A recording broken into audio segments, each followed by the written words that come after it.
Chapter 149, 7th Year, Legacy, Part 1. You could nick it. I bet it wouldn't be hard, Remus said, standing beside Remus in front of the trophy case. Just vanish the glass for a second. Professor Flitwick would notice. Remus raised an eyebrow, distracted now by Remus's ghostly reflection in the glass. Or one of the Ravenclaws. Nah. The other boy caught his eye and grinned at him, teeth pearly white. No one will miss it. I think, Remus replied, licking his lips and returning his gaze to the little gold figure on top of the trophy. Lyle would have preferred it to stay put. This way, there's always a piece of him at Hogwarts. Ah, have you gone all soppy because it's the last week? Sirius teased him. Remus smiled, unperturbed. Yeah, a bit.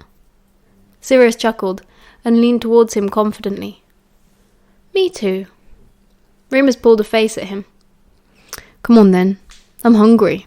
Lunch. They both set off down the corridor towards the Great Hall. Aside from Remus's streak of detentions following the Quidditch final, they'd all had a very relaxing week, with nothing to do but plan for the future. Which, of course, meant that they had done absolutely no planning for the future. We're not leaving anything behind, Remus said thoughtfully as they walked. Huh? Sirius asked, distracted by a group of girls who'd walked past giggling.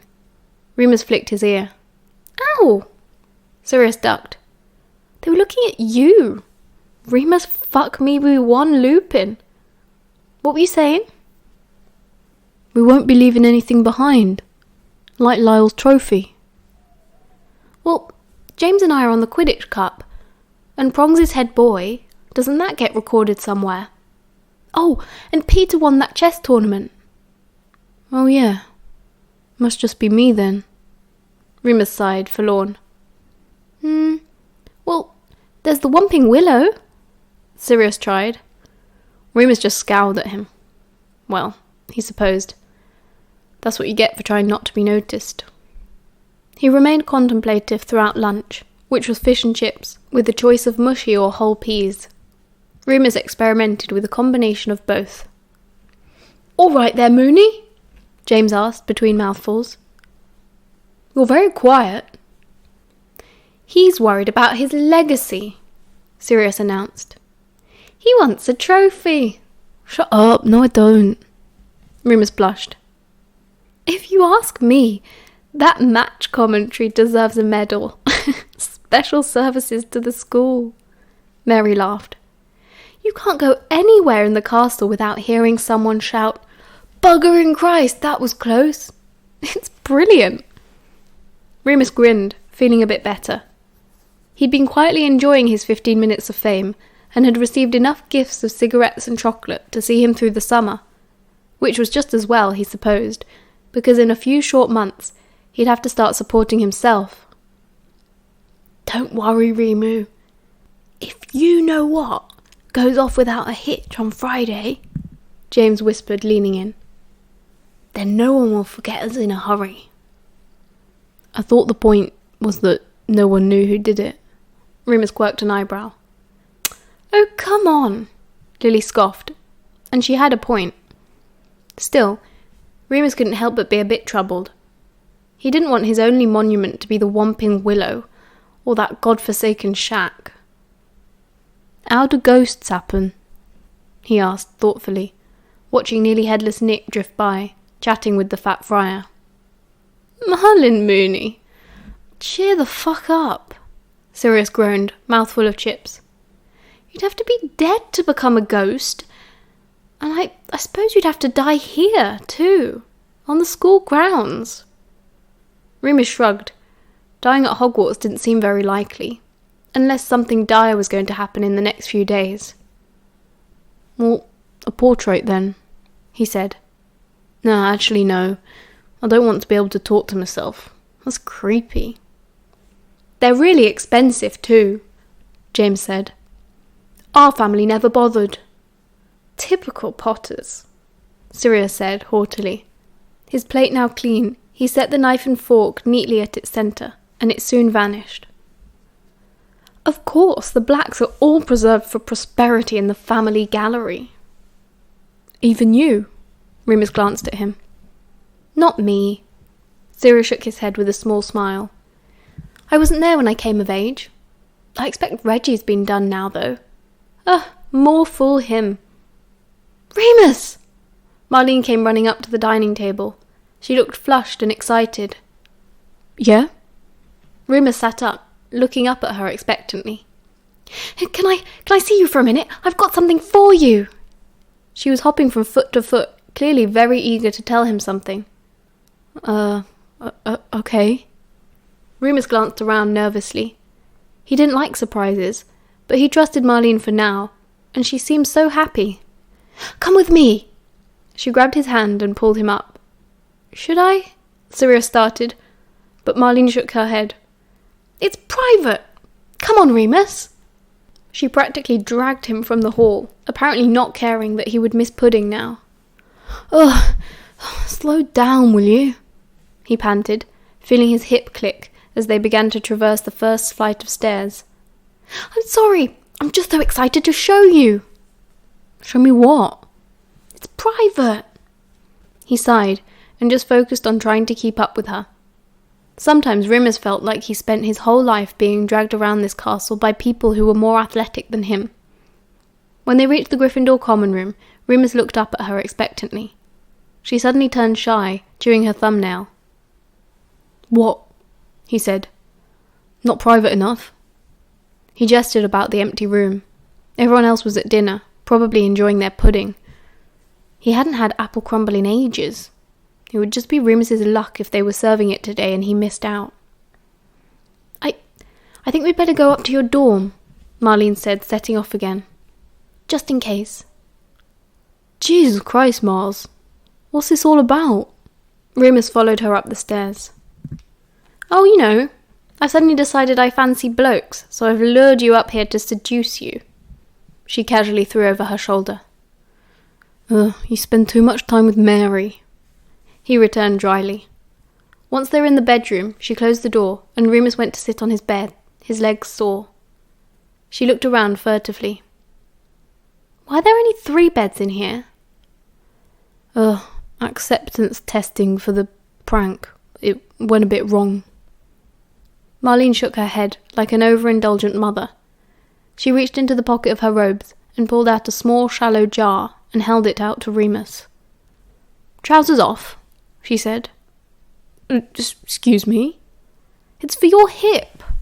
She unscrewed the jar excitedly, her eyes bright and eager. I made it for you. And Danny tested it and everything. What does it do? He peered into the pot warily. Whatever was inside looked like Vaseline, semi-transparent with a thick, goopy consistency. Well, I thought about what you'd said about how a mixture of muggle and magical medicine works best, she explained. So, I did some experimenting. I tried valerian and comfrey and turmeric, and turned out that ginger worked the best. Who would have thought? And then just combined it with the right amount of anti-inflammatory poultice and some dittany for extra strength. Go on, rub it on. Okay, Remus said, taking the jar and walking into the bathroom, locking the door behind him. He held it in his hands for a while, sniffing the contents. It smelt like ginger, which was fairly pleasant and not too strong. You shouldn't need much, Marlene called through the door, making him jump and retreat as far into the bathroom as he could. Just smooth it onto the skin, over the sore area. Okay, he replied croakily. This was weird, but he owed it to Marlene to try, if this was a peace offering. He unbuckled his trousers and pulled them down to his thigh, underwear and all. Then, balancing the jar carefully on the side of the bath, he scooped out a small dollop of the concoction, about the size of a grape, with his finger, and carefully rubbed it into his bare skin. It was tingly at first, and then began to grow warm, but not unpleasantly so. He could feel it seeping into his skin, down into the joints and gristle and bone, warming and soothing as it went. It was a feeling he'd long forgotten. It was relief. Marlene! he shouted. "What? Are you okay?" she called anxiously. "If you still want to seduce me," he replied, "I'll probably do anything you ask me to right now." He heard her sniggering on the other side of the door. "It works then?" "It's a bloody miracle." "It's bloody magic, you silly git," she replied. "Come out then." He hurriedly pulled his trousers back up and fastened them, striding over to the door and opening it. Not so much as a twinge. His hip had bothered him for so long now, he could barely remember what it felt like to walk without being conscious of his limitations. He beamed at Marlene, grabbed her round the waist and spun her around. "Thank you," he said over and over. She squealed. "Lupin, you lunatic! Let me go!" He kissed her on the cheek and put her down. You're a lot stronger than you look," she laughed, blushing, tucking her hair behind her ear. "Oh, I'm so glad it worked. I wanted to ask Madame Pomfrey to help so many times, but I thought you'd rather I kept it to myself." "Thank you," he said again. You're amazing. I wish I had some way to pay you back." "You have," she shook her head. "You helped Danny, even though you've never met him, and you knew how dangerous it was, and, well, you helped me in the end too, and I want to do that now. We're going to win this war, and when it's over, I'm going to start doing some proper research into lycanthropy, set up real clinics so people can get the help they need. If everyone else can see what I can in you and my brother, then maybe, I don't know, maybe things can be better." She was looking at her feet bashfully as she said this, but Remus couldn't stop grinning, shifting from foot to foot, just to prove himself it didn't hurt. Nothing hurt.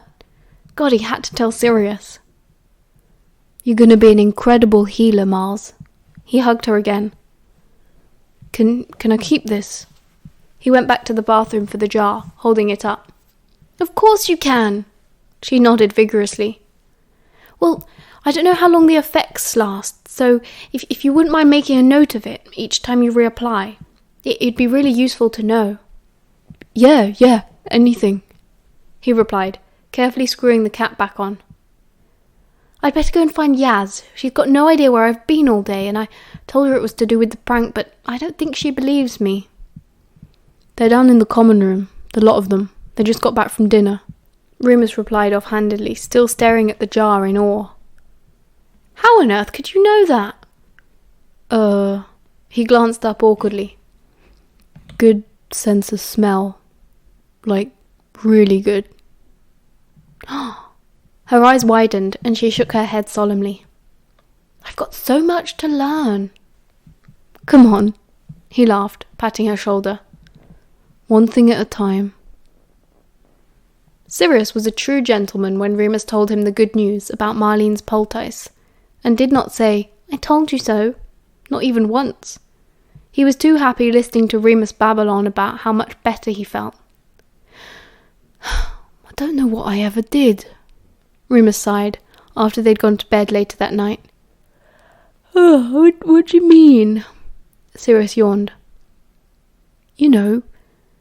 You learned Latincula Magna for me, and all the way back in first year as well.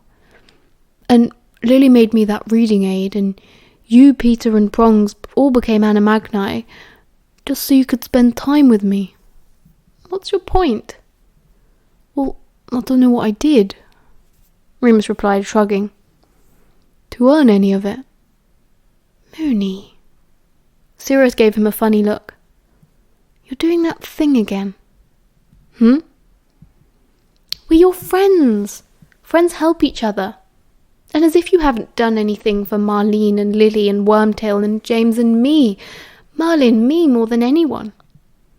"I know," Remus replied, still smiling. "I suppose I just feel so lucky." "You are soppy these days," Sirius smirked, folding his arms behind his head. "Is this what it's going to be like living with you? And I always thought you were such a tough nut." "Still tougher than you." Remus glanced at him sideways. Sirius's eyes were closed, but he was smiling. Now seemed as good a time as any. Do you really want to live with me? Remus asked. Of course I do, Sirius replied, eyes still closed. I mean, not just with James's parents. In our own place. Sirius opened his eyes. Obviously. That's the plan, isn't it? Remus fumbled for the right words. He was very comfortable around Sirius now, feeling he could say almost anything. But sometimes it was the same old struggle. I wasn't sure, you know. I haven't got much money. And you know I'm rolling in it, Sirius shrugged, making the bedsheets crinkle. What's mine is yours. I don't want you worrying about boring crap like that. It's only boring to you, 'cause you've never had to think about it. Well, now you don't have to think about it either. Got it? Okay. Remus nodded. Something to revisit later, maybe, when there wasn't a war looming, and they could have a conversation about normal everyday things. For now, if they weren't talking about the war, Sirius preferred daydreams. Remus settled back. Where should we live then? London, Sirius said firmly. Muggle London. In a big house? No. Sirius shook his head, frowning a bit. I don't like big houses. Too many empty rooms. If it's just the two of us, we don't need all that space. This was a remarkably sensible consideration, but Remus didn't say anything. He understood. But if they were being sensible... I want you to meet Hope, he said. Sirius opened his eyes again. What? She's dying, Remus said, matter-of-factly. Lung cancer is a thing muggles get. Anyway, can't be cured, and I don't think she has more than a year. Moony, I'm sorry, I had no idea. It's okay, Remus replied. I've known since the first time I met her. I've known I wouldn't have long. She's not perfect, but she cares about me, and I want her to see that I have someone, that I'm not alone. Moony. I know, Remus laughed. I'm being soppy. No. Sirius reached over and laid a hand softly on Remus's chest. That's just one of the nicest things I've ever heard. Remus turned his head too, and they looked at each other for a bit, both smiling in the shadowy darkness of the quiet night. When his eyes began to prick, Remus laughed again, looking away. Christ, he said. Listen to us. We're worse than Potter and Evans. Don't tell anyone, Sirius laughed, wiping his eyes quickly. Only 3 days of school left. We've got a reputation to maintain.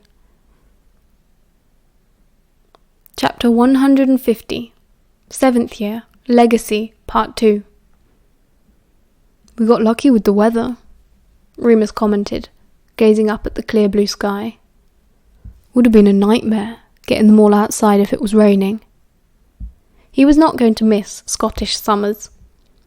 He and Christopher were alone in the Owlry, waiting. It would begin any moment. Don't make fun of me, okay? Christopher whispered, looking down at the grounds from the high open windows. But this is the most exciting thing I've ever done. Remus smiled at him fondly and gave his hand a quick squeeze. I bet you this is just the beginning.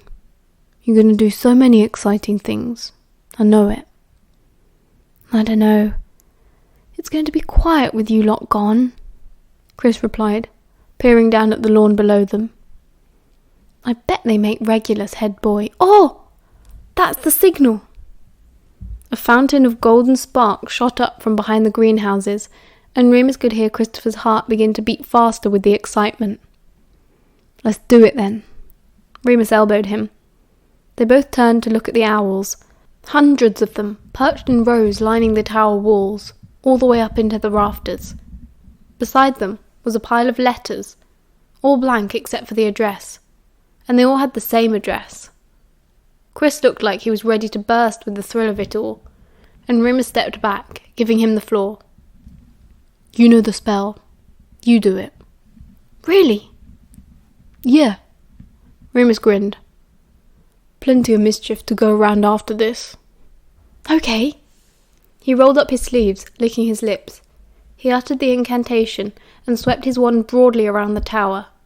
A low hoot, a ruffling of feathers, and then utter chaos as all 500 owls suddenly leapt from their perches and swooped down towards the two boys, who both ducked for cover. Remus had never seen anything so magnificent. Every single owl in Hogwarts spread its wings and soared out of the window, each one snatching a blank addressed letter as it passed. It must have taken 2 full minutes for them all to manage it, and when it was over, Remus and Christopher jumped at the window to watch them disappear down towards the courtyard, through the arches, and on to their destination. Wow! Chris kept saying, like a yappy little dog. Wow! Wow! Remus just grinned and thought about James and Sirius elsewhere in the castle, watching for that signal. And Mary, Marlene and Yaz, poised and ready for their own part, and everyone else in the castle waiting for the thing that they had been planning since Christmas. Let's go, Remus said, grabbing Chris's arm. We can watch them all running out. If 500 owls suddenly flocking to the dungeons didn't get everyone out, then Remus was confident that James and Sirius's patented exploding toilet seats would do the job. They ran down the spiral staircase together, Remus taking 2 steps at a time, still relishing in his newfound mobility, and onto the main corridor, where pandemonium reigned. Every portrait was singing at the top of its lungs, from Muggle pop songs to wizard nursery rhymes, whatever the third years had fancied when they cast the spell, Remus assumed. The suits of armours had left their posts and taken to following students around. Remus hoped that wasn't too menacing. They weren't actually doing anything, after all, just mimicking movements. It had been James's idea, king of locomotion spells. I did it, Remus, I did it! A 4th-year Ravenclaw came running out of the nearest bathroom, followed by a mass of pink bubbles. Blew it right up! Well done. Remus clapped him on the back, congratulating him. I can't wait for the big finish.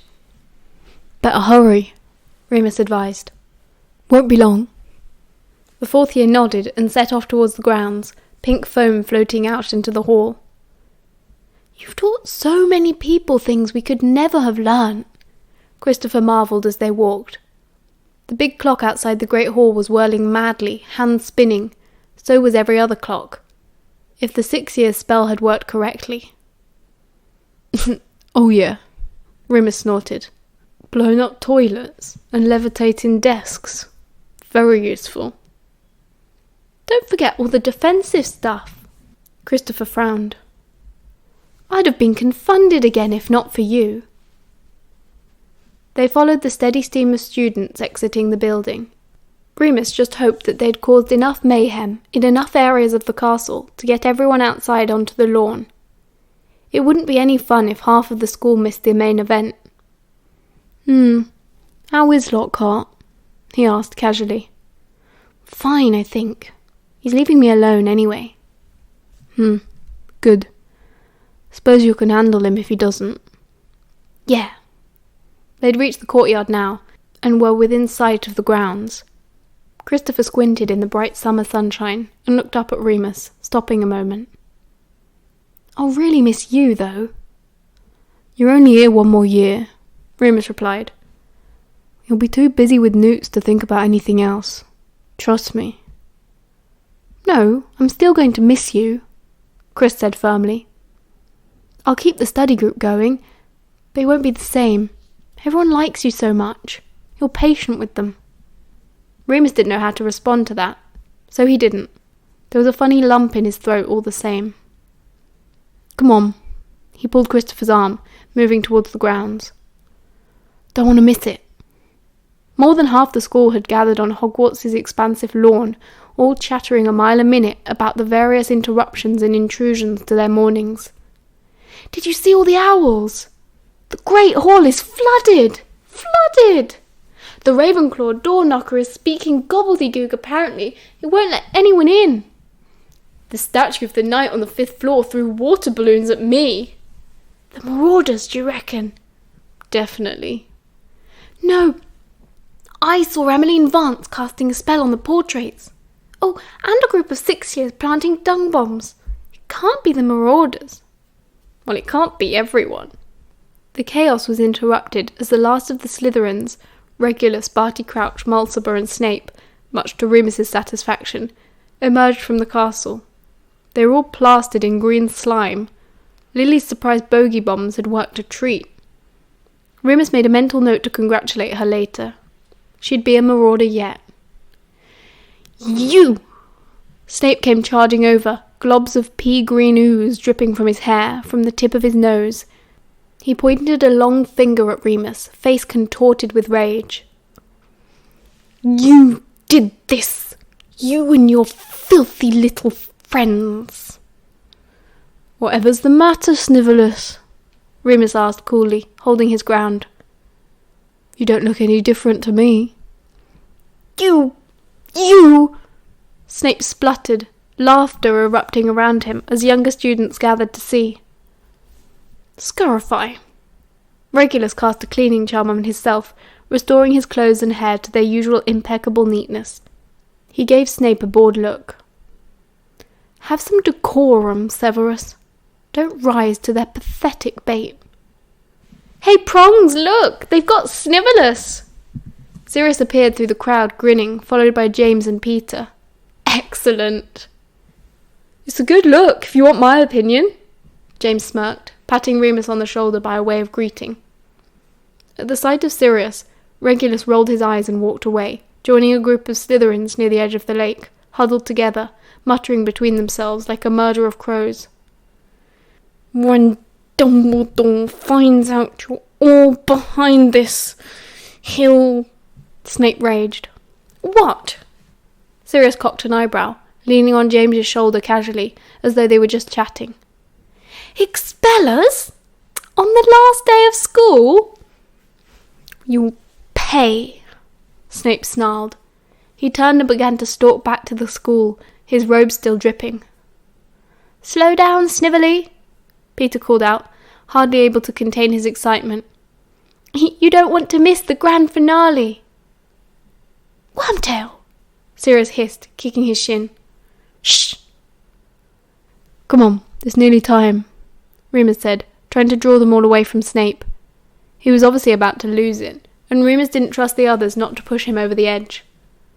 Worryingly, they ended up quite close to Regulus and his clique, by the lake, but it was getting crowded and there weren't many places to stand.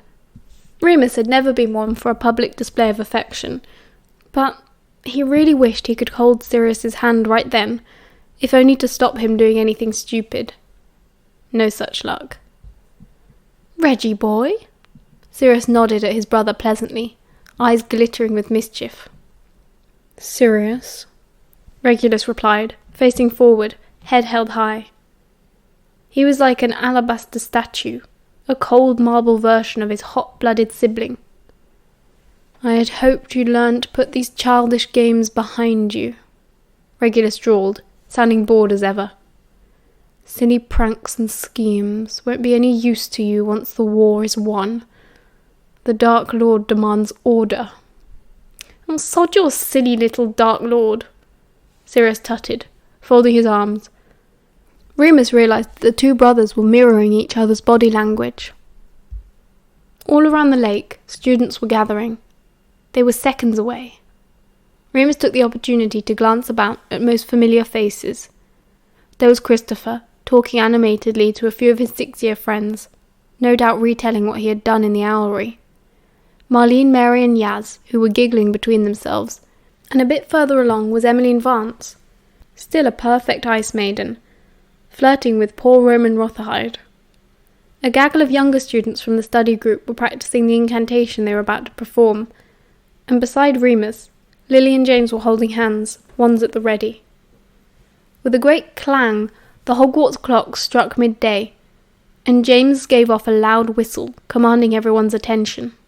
It was now. It seemed to Remus that they were all holding their breaths for a few beats as he gripped his own wand tighter, throwing a quick grin at Sirius, before turning his attention back to the lake and what lay beneath. All working as one, the members of the Marauders' Inter-House Pranking Collective raised their wands and gathered their strength, shouting, "At Tolo Magna!" Remus's knees weakened. They'd tested just a few times, just the 4 of them in their bedroom, hence Sirius's vanished bed.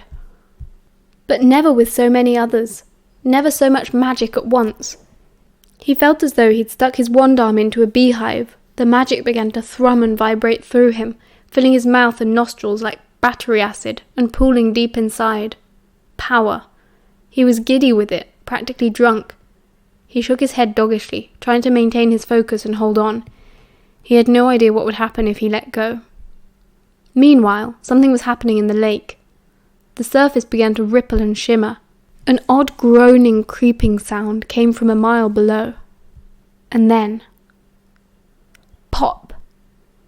With an almost comical immediacy, the spell had worked. Remus felt a great twist inside himself, which was not unpleasant, but not ignorable either, causing him to gasp. They'd done it! Students began to laugh and point. The Slytherins were crying out one by one, stupid with shock. Even Regulus's mouth had dropped open. There, hovering just meters above the still waters, directly over the dungeons, hovered every bed and trunk from the Slytherin dormitories. It was beautiful, absolutely perfect in every way. The layout of each dorm had been preserved. All they had to do was transport everything a mile or so upwards. The barrier charm, soft-hearted Lily's idea, was working well too, meaning that no one's possessions were really in any harm of getting wet. They'd just have to work out the counterspell, and everything would return to normal, provided all of the Slytherins worked together, of course. It had been a Hufflepuff idea. Remus's muscles were still twitching from channeling all that magic. He was a live wire, static buzzed at his fingertips. Luckily, very few people noticed. They were too busy cheering or screaming with dismay at the sight before them. Fireworks were flying over the tops of the beds now, spelling out, "Have a great summer, Slytherin, from Gryffindor, Ravenclaw and Hufflepuff." "Are you okay, Moony?" Sirius looked at him, reaching an arm out. "Don't touch me." Remus snapped, stepping back and shrugging Sirius off hurriedly. He didn't know what would happen, but he didn't feel at all safe to be around. Remus rubbed his own arm, looking hurt. "Sorry," Remus breathed, shaking his head again. "Just give me a minute." "You!" Oh no. Severus had reappeared and was charging towards the Marauders, wand raised, red-faced. It looked like he'd got off most of the slime. "Thieves!" he hissed, glaring at James and Sirius. "Give me back my things! Get them down at once!" Sirius and James were beside themselves with laughter, which didn't help matters. But Snape had really brought this on himself. No one else was ranting and raving like a lunatic. Lily tried to intervene, breaking away from James. "Severus, it's not what you think. It's easy enough to—" But it was too late. Snape had already turned to the lake and aimed his wand at whichever bed was his. He was trying a basic levitation spell. But it wasn't going to work. The Marauders had designed the spell specifically to ward against that kind of measure. "No, don't!" Lily yelled, covering her eyes. But, of course, Snape never listened, not when he felt he'd been wronged. It seemed to work for a moment. One of the beds jerked a bit and wobbled, only for a microsecond. The next thing anyone knew, it had come loose, plummeting into the sparkling waters below with a loud splash. Severus stared, his mean mouth a hard straight line, dark greasy hair falling into his eyes.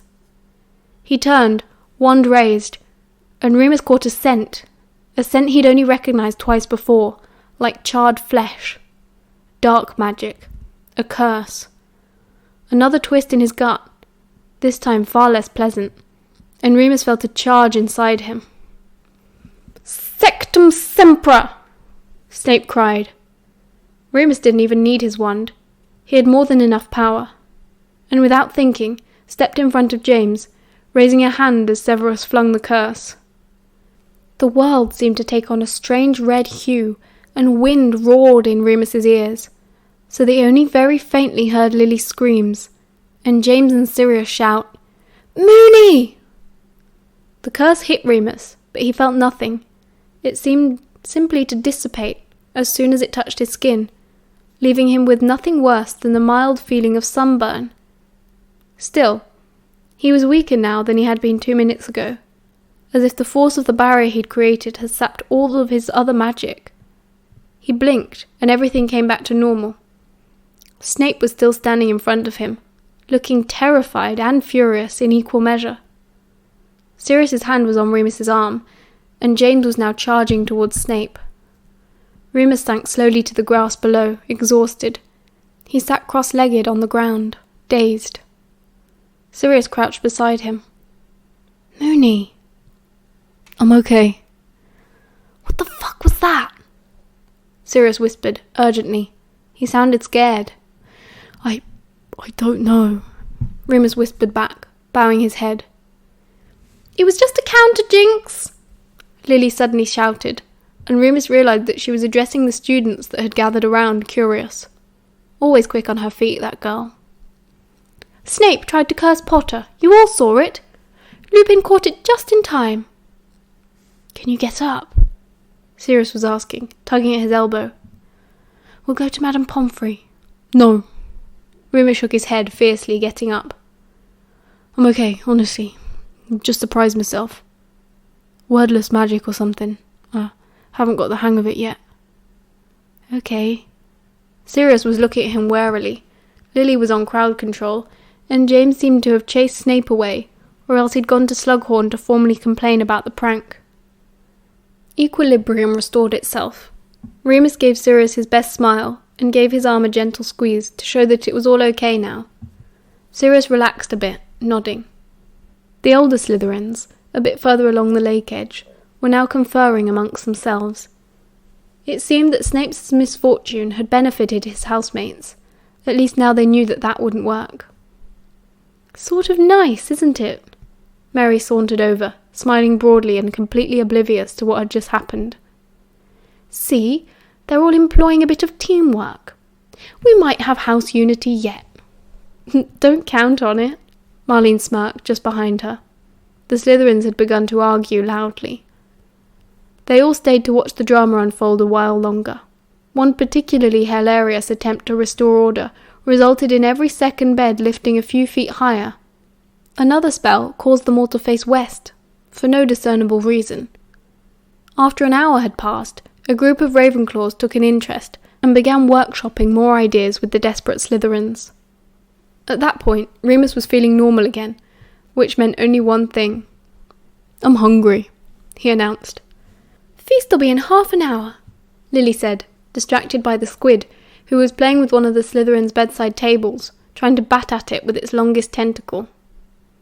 "I might go up and get changed, then," Mary said. Everyone agreed.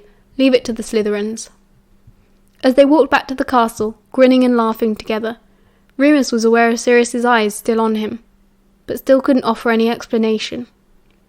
Whatever had happened had only ever occurred once before, that afternoon in the forest with Castor and Livia, and that was hardly a pleasant memory for either him or Sirius.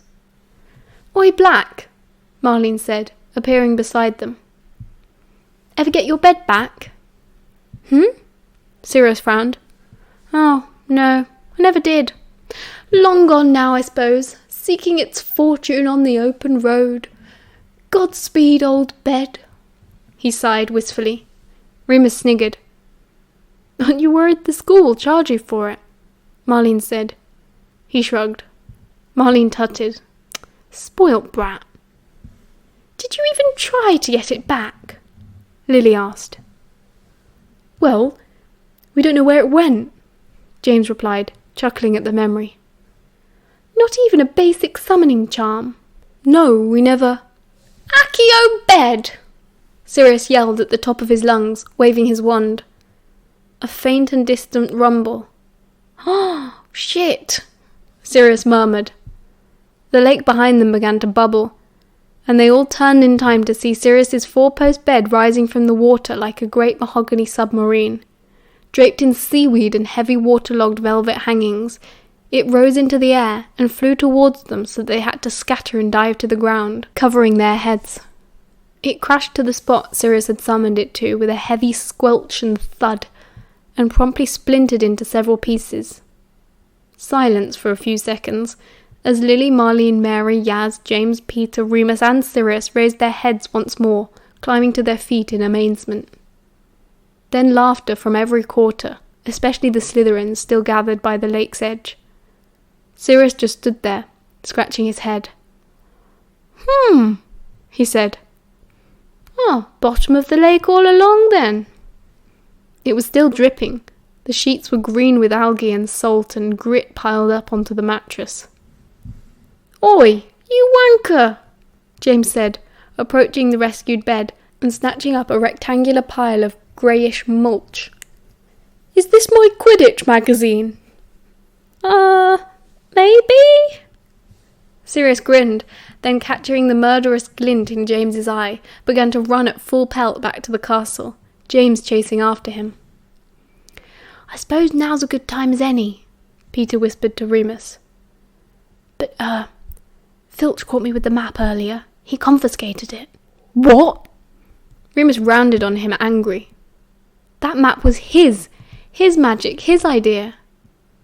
"Don't be angry with me, Moony," Peter cringed. It was locked and everything, I promise. No one can get into it, unless they're up to no good, and they'd have to break into Filch's office." Remus stopped at these words. He was right about that. After all, anyone who could achieve both those feats would certainly be worthy of the map, and he had wanted to leave something behind, a true legacy. Perhaps, this way, Moony, Wormtail, Padfoot and Prongs might be remembered one day. He squinted ahead at the two dark-haired boys chasing each other and whooping with laughter. He looked at the 4 girls, who'd all linked arms and walking cheerfully back to the castle, voices light and carefree. What did Remus Lupin have to be angry about? What had he to worry about? His heart swelled, and he was reminded of something Sirius had told him a few months ago. Love was something you did, not something you said. And every one of these people had proved that to him. "All right, Wormtail." Remus flung his arm around Peter's shoulders, grinning. "You're forgiven. Come on, let's catch up." End of chapter 150.